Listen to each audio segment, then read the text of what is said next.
Nice to be joined by the president of the Seattle Mariners, Chuck Armstrong, and I know it's been a very emotional day for Chuck because of his relationship with Junior.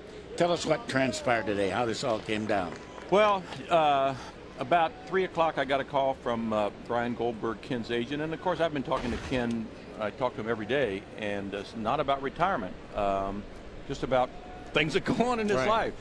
And asked about his daughter's basketball tournament and so forth. And I talked with Brian Goldberg about 3:30 today, and he'd indicated that Ken had decided that he was going to retire, and today was the day. And I called Ken, and he confirmed that, and we talked a little bit, and agreed to talk again tomorrow. And as things go along, he wanted to reassure me that he's always going to be a Mariner, and he appreciated his time here. And I told him how much I appreciated him coming back and finishing his career here. And then I called Brian Goldberg back, and Ken wanted to work on his statement, so he did not want to come down. I understand it is an emotional time for all of us, and meet with the media. And I thought his statement was right on and poignant and appropriate. And then we worked on things we were going to say, and then Howard and I went out and talked to the media.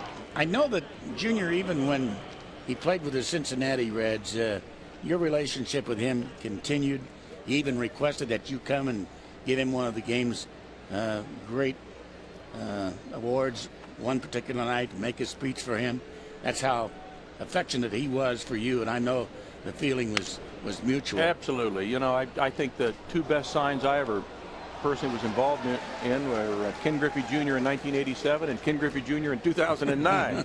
Baseball America, at their 25 years of existence, gave an award for the person they thought off the field that made the most positive contribution to baseball, and they gave it to Peter Gammons, and the player on the field who had made the most positive contributions, and they gave it to Ken Griffey Jr., and they asked Jr. who he wanted to present the award to him, and he said he wanted me to do it. And when I got a call from Catherine Silver, who was the publisher of Baseball America, I got goosebumps and went down there, and I think I finished up with, in New York, they say that Yankee Stadium's a house that Ruth built, but here in Seattle, Washington, Safeco Field's a house that Ken Griffey Jr. built. The count has gone to 2 balls and no strikes on Jason Kubel. As I talked to you and Howard on radio earlier today, my only question was, where are you going to put the statue?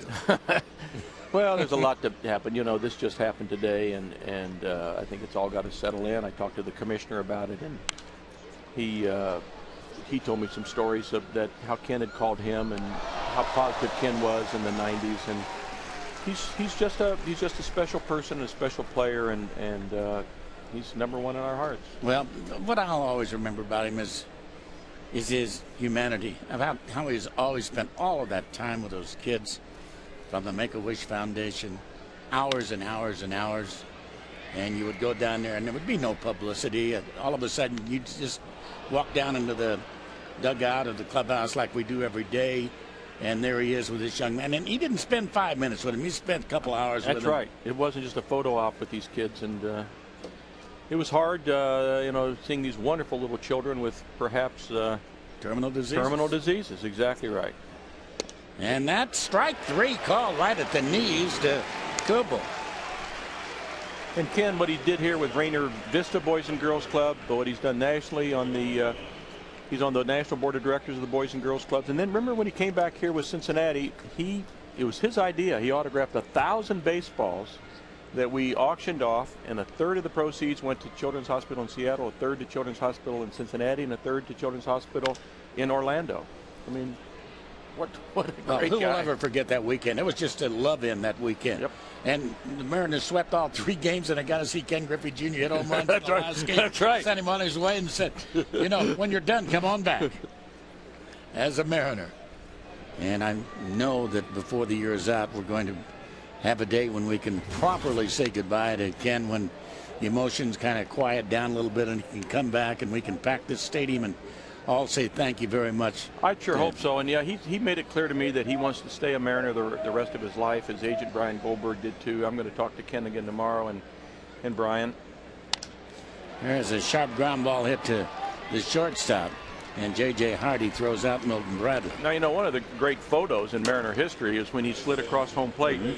And Bobby Walcott, I thought, set a high jump mark, and Mike Blowers was charging out the dugout. So, Flo, you're in that great photo. Yeah. What a thrill that was. And, you know, it's funny for me watching that because Junior being such a great athlete, but to watch him coming around third. And the great thing about the Kingdoms, the dugouts being right there at field level. So as a player, I'm right there watching that, and it was like he was on air coming around there. It really was. I mean, I'm up there with Woody Woodward, and we look at each other and we said, unless he falls down, we win. I mean, it was, I've never seen him run so fast.